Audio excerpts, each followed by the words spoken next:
The entire trip was paid for, like my food, my hotel, everything was on company's tab. I got to go to the New York office, which is absolutely insane. Hi everyone, my name is Lillian, and in today's video, I'm going to share my internship experience at Spotify. In my previous video, I shared about how I landed an internship at Spotify, my application process, my interviews, and tips. In today's video, I wanted to share what my actual internship was like at Spotify, specifically what team I was on, what I worked on, the perks that I got to enjoy, also a few things I didn't expect, and how I overcame those things. So yeah, let's get into the video. So during the internship, I was on the strategy and analytics team, which is still the same team that I'm on today, except we call it now strategy and operations. It was a team of 3, including myself. So it was me, another analyst, and my manager. Together, we work on business analysis as well as data analytics. We were responsible for looking at the entire user growth and business health for the Latin American region at Spotify. For my internship, all Spotify interns will be given a summer project in which by the end of the internship, they will present their summer project at this thing called Demo Day, where they will share their projects to all the employees at Spotify. On my first day, my manager sent me this email telling me what my summer project was. So the project I was given is to identify the next 4 priorities markets for Latin America. And secondly, develop a deck with market level analysis, opportunities, and hypotheses where regional teams should focus energy on in the next 1 to 2 years. So he broke it down into 3 main objectives. First is to define the criteria and the methods to identify the next 4 priorities markets, excluding Latin top 6. Second, develop market level slides for the next 4 markets. And third, create hypotheses and ideas and where to focus in these markets. And he also outlined on a weekly basis what I needed to do to reach the goal or to complete the summer projects. So week 1 was focused on onboarding, Spotify introduction, knowing all about our dashboards. We have so many dashboards because it's a very data-driven company. And then on week 2 and week 3 was really focused on kicking off the research to start thinking about the summer project. Week 4 was on honing my presentation, sharpening it, making sure I have a deck, everything looks good in there. Week 5 is when I will fly to New York and do the presentation in person. Then week 6 to 10 is when I come back to Miami to do the full presentation to our managing director in Latin America, as well as the Latin American leads. The really fun part was the actual experience, the perks that I got to enjoy. So as I mentioned, I was placed on the Latin American team and the office is based in Miami. My first impression of the Miami office was that, wow, this feels like a family. Like everyone there was close to each other. Everyone there was actually friends with each other, even outside of work. I really felt that startup vibe where, we were just sitting right next to each other. It was really interesting how the managing director was just sitting right across from me. Upon my first day, I got a Spotify welcome kit. I got Spotify branded headphones, water bottle. I also got a merch.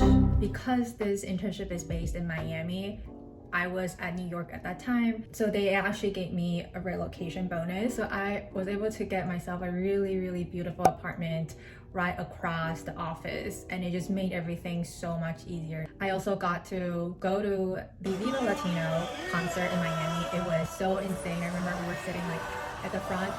I got to see all these big Latin American stars that I haven't really heard of before, but then after working for the Latin market, I realized just how influential and how big of a star they are. Bad Bunny, Maluma was there. We also had summer parties. This was before COVID, obviously. We rented a boat for the entire Spotify Miami office.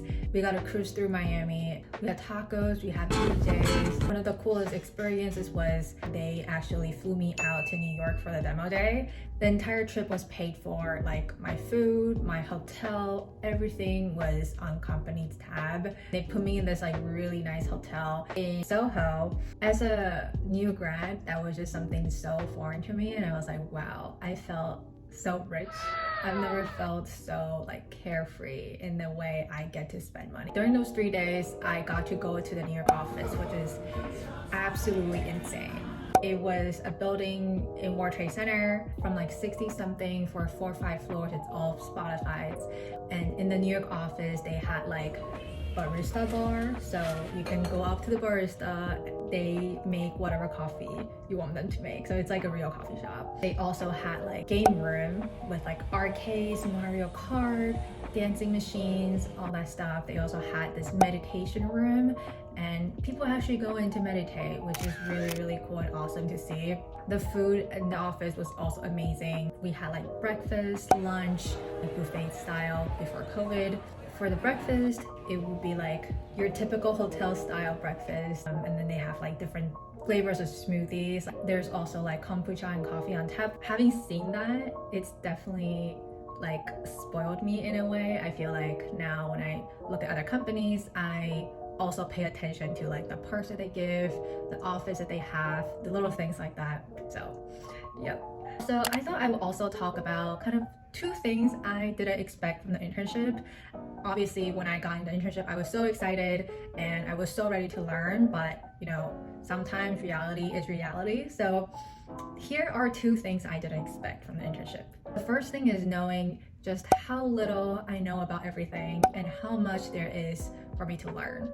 I remember spending like all my weekends and a lot of late nights just digging through all the market research decks, data analysis, just to understand how people think about things and how people articulate their recommendations, how people approach problems. I saw a few slides and I wanted to kind of borrow that analysis framework for my internship project. But one thing that stood in between was I don't have the technical skills to do the analysis. I don't know SQL. That's where I told myself, okay, I'm going to learn how to do this in 3 months, like whatever it takes. What I did was I signed up for SQL Bootcamp on General Assembly, also on Data Camp. So I self-taught myself SQL coding language. At the same time, I also started building relationship with a data scientist at work. Our first SQL conversation was him sending me a quiz about basic SQL, and I basically like answered his question, and then week by week the questions gets harder and harder.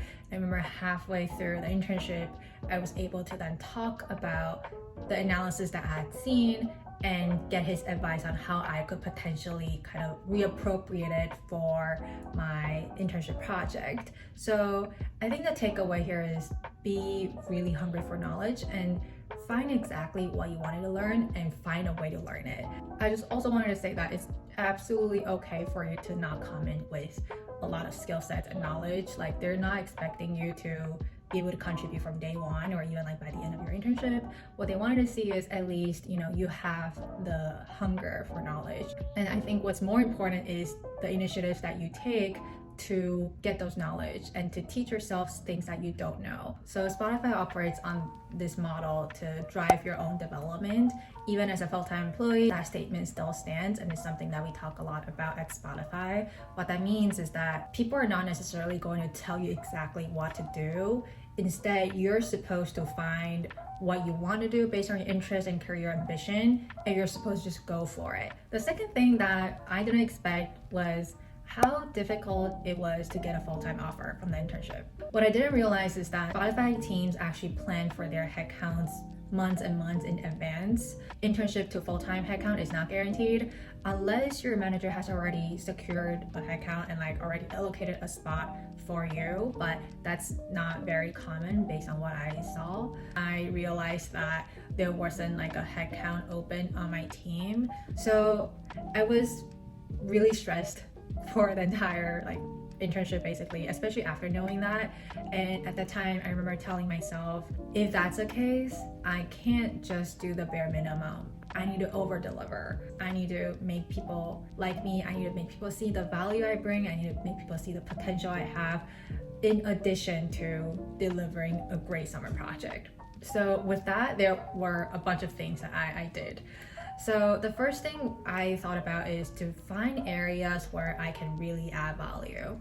I remember approaching my manager and I asked him, what skills would you like me to have that would be really helpful for the team? He actually already had an answer. He said, oh, I would love for you to work on your SQL skills, your data analysis skills, because that's something that our team will definitely need in the future. So after hearing that, I knew exactly what I needed to do. So like I said, taking the SQL classes on my own and also continuing establishing that relationship I have with the data scientist. I remember I proposed like a weekly session with him, and then in every week we would go in a room, start drawing crazy graphs and like concepts on the whiteboard, like you can probably see here, and he would explain to me kind of how to think about retention, how do you think about, user registrations, what does it mean like when we say churn, like how do you really calculate it from like a scientific method. After each session, I remember I would like take screenshots of all the stuff that we drew on the whiteboard and try to digest it, try to learn it myself afterwards, because let's face it, I'm not a math major, I'm a music major, as I talked about in my first video. So everything that's like math, data science related is just so foreign to me. It felt like learning a new language, but you know what? Everything comes down to practice. I remember by like the 6th, 7th session, I already got a good understanding of how to break down metrics and things like that. Another thing I did was building good relationships with people around the office. I started with people that I can relate to the most, like people that are closer to me when it comes to age or when it comes to my background. As one example, I met this girl in the office. She also graduated from NYU a few years before me. That became like a really great conversation starter for us. I tried to also build upon that friendship. She had Orange Theory membership. I also got one so that I can go with her. And then I remember for like a few weeks, I would go for Orange Theory workouts in the morning, like 6 a.m. with her. So I actually had a lot of free time during the internship. The only thing that I was really given to do during the internship was the summer project. I actually took the opportunity to speak to a lot of people at Spotify. I used it as a networking opportunity. I even had this networking tracker where I track every person I have spoken to, and then the stuff that they do, what we talked about. And with each person I talk to, I will always make sure to ask them, is there anybody you would recommend me talking to? And from that person, I'll get 2 more people to speak to. From that 2 people, I get another 2 people. So like it just kept growing. I remember by the end of the internship, I had probably spoken to like 30 or 35 people. Obviously, those one-on-ones did take me a lot of energy and like a lot of courage to approach, but at the end of the day, I thought it was so worth it, because you know what? Those are the people that I still work with even on my day-to-day. So yeah, that's a story on my internship experience at Spotify. I hope this is helpful, and if you have any more questions, please feel free to leave a comment down below. I'll see you next time.